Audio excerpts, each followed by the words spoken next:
live. This is NBC6 Breaking News.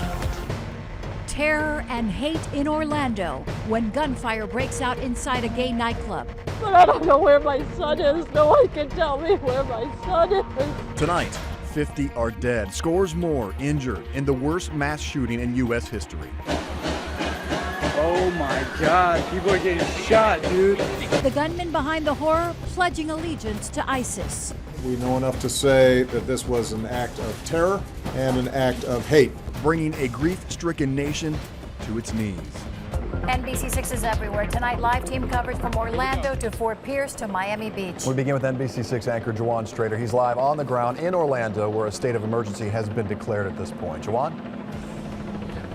Yes, Keith and Jackie, right now I'm just a few blocks away from the scene of this tragic shooting that happened. Pulse Nightclub here right over my shoulder. You probably can't see it because they pushed us all back because it's still a crime scene. It's still being investigated right now. We do understand that there's still a number of bodies inside that nightclub. This community taking a big hit. Of course, you know Orlando is the happiest place on earth, but indeed it took a very big hit. This is the worst shooting in U.S. history, mass shooting in U.S. history. 50 people dead, more than 50 injured. Now, before we get to the story, we must warn many of you viewers out there that some of the images you're about to see are difficult. Oh my God. Caught on cell phone video, multiple gunshots ring out from inside the Pulse nightclub in Orlando this morning. Inside the gay club, more than 300 people, some able to escape the carnage. And I had gone down and I had actually made it crawling out with my drink in my hand, but I put it down, of course, because didn't want to get in trouble, but I did help him up. I threw his arm over mine, I carried him around, and when I realized that he was all bloody and his blood was all over me and that it wasn't my blood, that I had to make sure somehow how to find it, and I took my bandana off, tied it, and put it in the hole. Police say the shooter is this man, 29-year-old Omar Mateen of Port St. Lucie. Investigators say that he carried an assault rifle and pistol into the packed club and started shooting. 50 people were killed and more than 50 injured in the shooting. The shooter died in a gunfight with police. The community and the country in shock. We are a strong, resilient community. Tonight, we had a crime that will have a lasting effect on our community. We need to stand strong. We need to be supportive of the victims and their families. But it's devastating when you see how many people lost their life and just the impact it's going to have on their families. I've got kids and grandkids. You can't imagine. There's still a lot of questions about the shooter. Why did he target the gay club?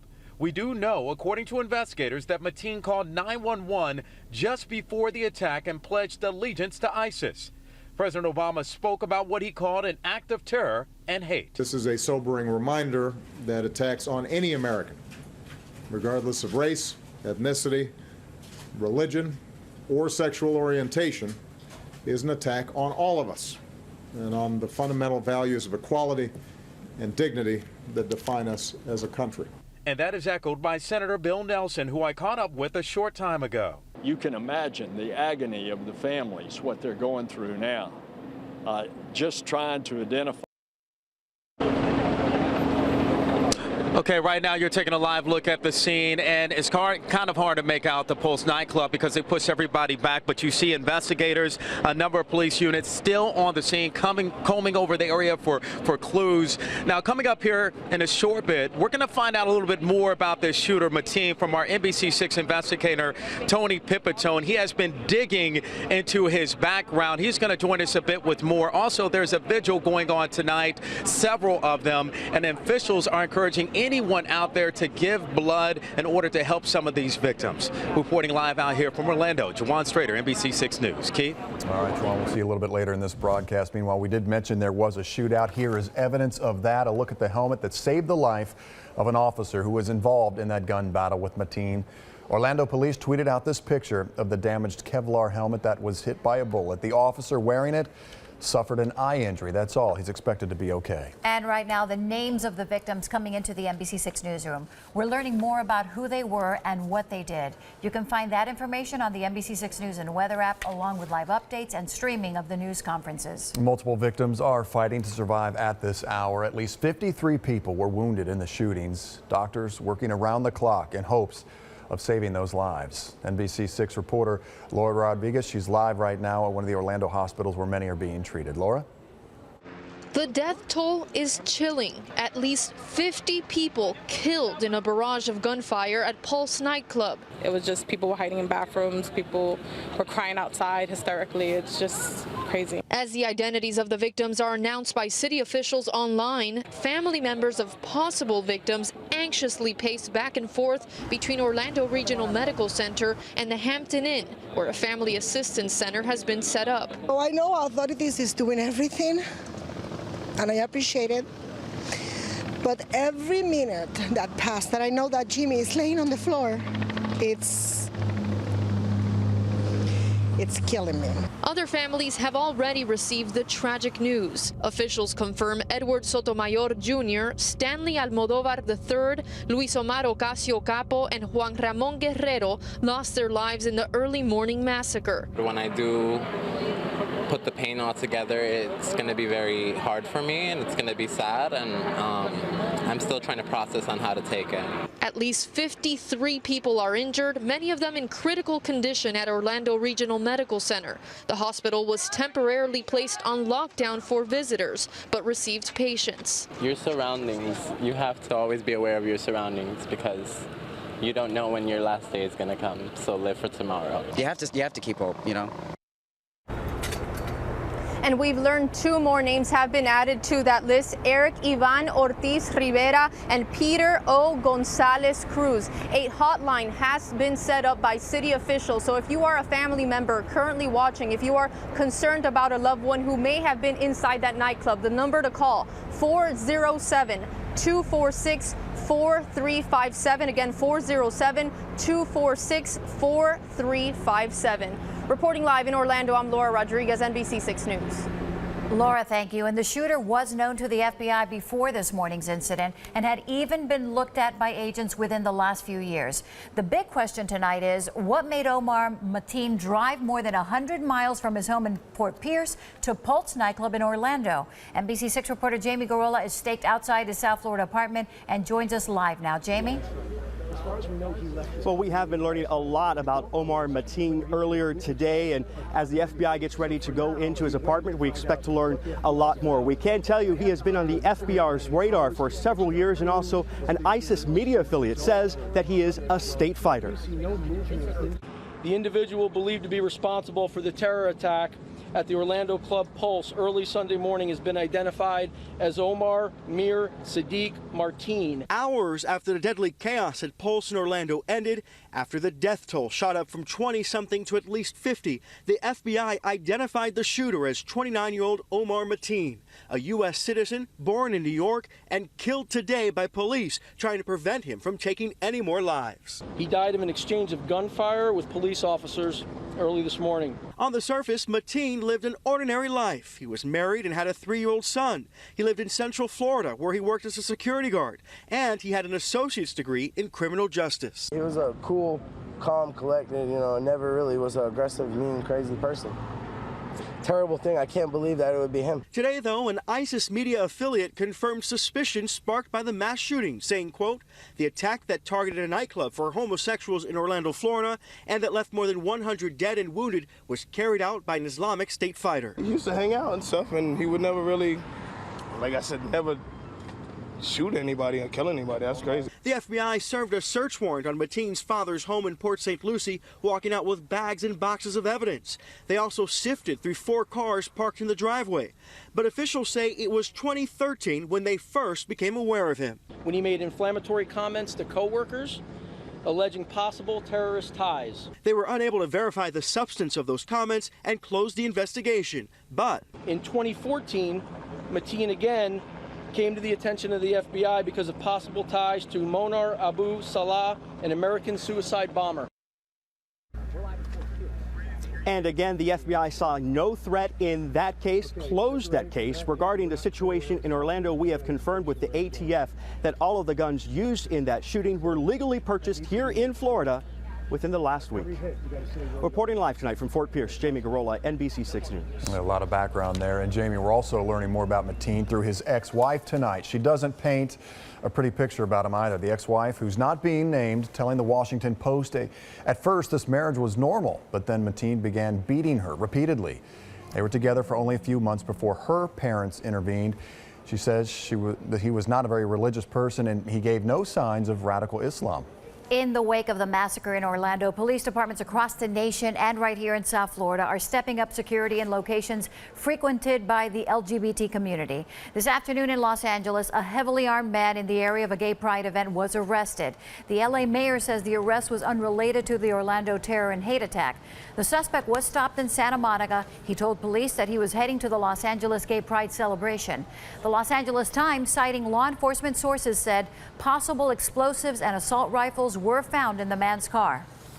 Ahead here, we're going to continue to follow this breaking news out of Orlando, where the gunman opened fire in a packed nightclub, killing at least 50 people. More on what may have prompted him to attack and his past run-in with the FBI investigators. And we're live in South Beach tonight, where police are on high alert and vigils are already popping up to remember those lives lost. Stay with NBC6 for more live team coverage after this short break.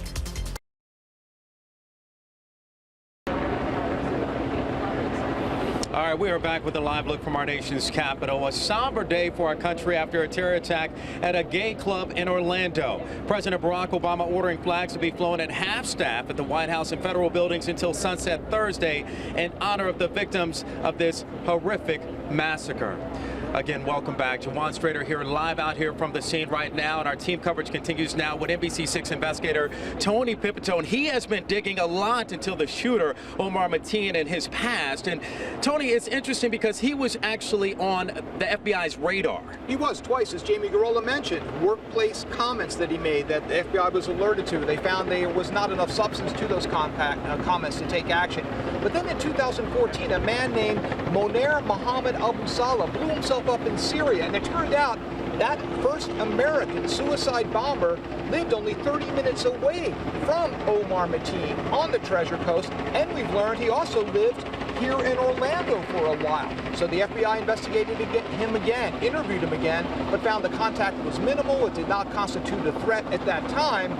Clearly, Omar Mateen constituted a threat this morning. But Tony, it's interesting because you're talking about this, but how is it that he was still able to get weapons, get guns? Despite all that, he was legally entitled to buy those guns, which the ATF says he did in just the last few days, because despite being investigated, he was not convicted of anything. You could be investigated by the FBI and still be allowed to purchase firearms, as he was. In fact, he's an armed security guard licensed by the state of Florida, Mateen was. So the presumption is he has a clear record, which he did, and he could walk into any gun shop and show that ID and no doubt walk out with a weapon. Pretty amazing, Tony. Pretty amazing. And I know more information will come out as the investigators continue to look over this. Tony Pipitone, thank you so much for your insight and your live report. Of course, we're going to continue to check in with you in just a bit. But again, the president and the nation in shock. The president calling this an act of terror and hate. And many residents in South Florida are in a state of shock as well. Many of people wondering how something like this could have happened. Right now, mourners gathering in Miami Beach to remember the victims. NBC6 investigator Willard Shepard is there with more on that. Willard. Okay, what you want? Let me show you the scene out here right now. We're just off of Washington and 17th out at this park. Some people lining up already. Also, security people also having to line up because the canine dog teams from Miami Beach are doing their sweep of this area where this vigil will take place. The mayor and the police chief speaking to us a short time ago, saying there's already more security at specific nightclubs here on Miami Beach. Just several hours after the attack, these photos taken when we were inside a popular South Florida club that has a wide range of customers, including members of the gay, lesbian, and transgender community. The music played, but the conversation was about the tragedy. One promoter told me security is always on their mind. Safety is the most important thing in these clubs because people come here to have fun, not to die. The father of the man identified as the shooter, Omar Mateen, told NBC that his son became enraged on a visit to Miami's Bayside Marketplace downtown, where he said men were seen kissing and holding hands in front of his son and wife. Unfortunately, the LGBT community is a group that's targeted by extremists across the board. This afternoon, the Jewish-based Anti-Defamation League said the tragedy takes the violence against the LGBT community to a new level. Now, with this horrible incident in Orlando, the LGBT community has to be aware of that as well, that you have to think security, that you have to have security plans in place. Miami Beach Police Chief Dan Oates. We have a strong, robust relationship with the security directors throughout the entertainment community in Miami Beach, and I'm sure in the aftermath of this event we'll be doing something by way of a follow-up and discussion. I'm leaving right now to go and visit 4 specific clubs that the LGBT community is known to frequent, just to have some reassurance and conversation about security in the aftermath of this event. So the police chief is taking care of that this afternoon and this evening. Extra officers on Miami Beach in place. As to this incident that this man's father reported to NBC News about here in Miami at the Bayside Marketplace and what he saw there, I checked with the City of Miami Police Department. They said they didn't have anything on their radar about that, but of course we're going through all of that again during the course of this afternoon. Now up in Broward County, Bobby Brooks has been taking a look at what has been going on in Wilton Manors there. Willard, thank you. I can tell you there's so many people in this crowd that I've spoke with that they're hurt. They don't have words to really describe, or they can't put into words how they're feeling right now over what's happened in Orlando. They've just come here to this vigil, as you can hear, to give their support to those who have lost their lives and begin that healing process.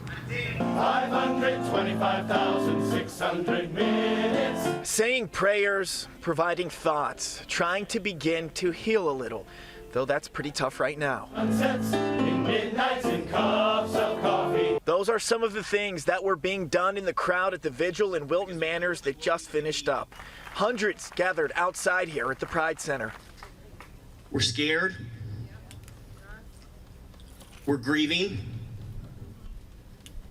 But we are not bowed. Shock is a common term used when something like Orlando happens. But that really is what everyone is feeling here today. It's just devastating. And we were just talking, this could be here, it could be at this building, it could be anywhere. This affects all of us in such a deep, deep level. It's shocking, truly shocking. Those in this crowd so taken back and hurt over what's happened, many can't even muster words when I asked, what do you have to say to the shooter? I wouldn't know how to respond to that. I really wouldn't. I don't know. It's hard to fathom. I don't know. I mean, no. One thing is clear, this crowd and community still isn't ready to hate. They say they never will, only come out stronger. People always hate what they fear.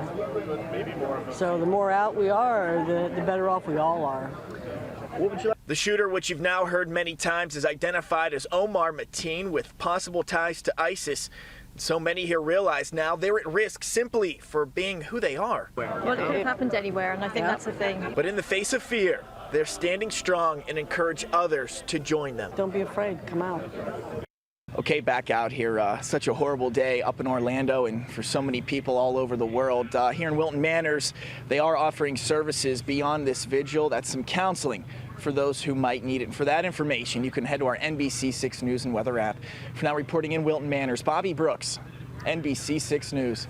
An important message in Wilton Manors, and the last reports coming out of Orlando still at least 50 people dead and 53 injured in this worst mass shooting in U.S. history. We're going to have a lot more answers here in the days to come as the FBI gets really into this investigation. Certainly in the days to come, we're going to have a lot more on the ties with ISIS and that type of thing. So we're going to go back to Orlando here right after the break. We'll get back with Juwan. Welcome back, everybody. In the 6 o'clock hour of what's turned out to be a tragic day here for the state of Florida. Gunmen pledging support to ISIS, then opening fire in an Orlando nightclub packed with people. And the grim details continue coming into our newsroom. NBC6 anchor Juwan Strader is live in Orlando tonight. And Juwan, the numbers really haven't fluctuated much from this morning to this afternoon. It still stands 50 dead and 53 injured. That is correct, Jackie. This is still hard for many people to process here. This is the worst shooting in U.S. history, mass shooting in U.S. history. And we're starting to hear more details from witnesses, the horrific details of what was happening inside from those at the scene. Now, according to one witness that was inside, he said that some people at first thought that the gunfire was part of the music or fireworks. But then he says that it continued for at least 8 minutes, sending club goers into sheer panic. No, it was rapid fire. It's like, brrr, and then he'd like change, put another ammunition, brrr, and then change, put another ammunition, and I could just smell the ammo in the air. People are screaming, help me, I'm trapped, and people are getting trampled. Like there was no clear exit sign at the club, so we didn't know which door to take or where to go. I just remember telling myself, like, this is not how I die. Like it's not today. This isn't really happening. Well, that witness says that he got out because he ran straight to a 7-Eleven, and he said that was because it was the most lit spot there. He said he got there, he hid in a freezer in the back with workers and other victims. And you're hearing a lot of these stories out here. I've spoken to another person who was inside, and he said the same thing, that they fought, they did everything that they could to try to get to safety. We're going to hear more of these amazing stories, including all those heroes, a lot more throughout the night. That is the latest out here from Orlando. Jawan Strader, NBC6 News. All right, Juwan, thank you. And right now, the names of victims coming into the NBC6 newsroom. We're learning more about who they were and what they did. You can find that information on the NBC6 News and Weather app, along with live updates and streaming video there of the news conferences. Meanwhile, Florida Senators Bill Nelson and Marco Rubio swiftly traveled to Orlando when word got out about the massacre. Both men addressed the media. Rubio delivered a message of resilience and unity. No, they seek to intimidate us. They seek to terrorize us. And I hope they see today they won't terrorize America. They won't terrorize Floridians. That we stand for and with all Americans, irrespective of their sexual orientation, irrespective of their party ideology, irrespective of where they live. We are all Americans. You're seeing the response today, and this will continue. This will make us stronger. They will not win. Islamic terrorists need to know that they will not win. Senator Rubio is urging people who are in the Orlando area to donate blood for the victims of the terror attack. And the nightclub attack is dominating social view on 6, as you can imagine. All day, people have been showing their support for the victims using the hashtag #PulseShooting. Many of the messages include the pride flag with the words, "Pray for Orlando" and "More love, less hate." And we will continue our extensive live team coverage on the terror and hate attack tonight in a special 1-hour edition of the NBC6 News at 11. Then we'll have live reports from our team of reporters in Orlando as well as Fort Pierce. And be sure to download the NBC6 News and Weather app for around-the-clock updates on this tragic story. That's the NBC6 News at 6. We will see you at 11.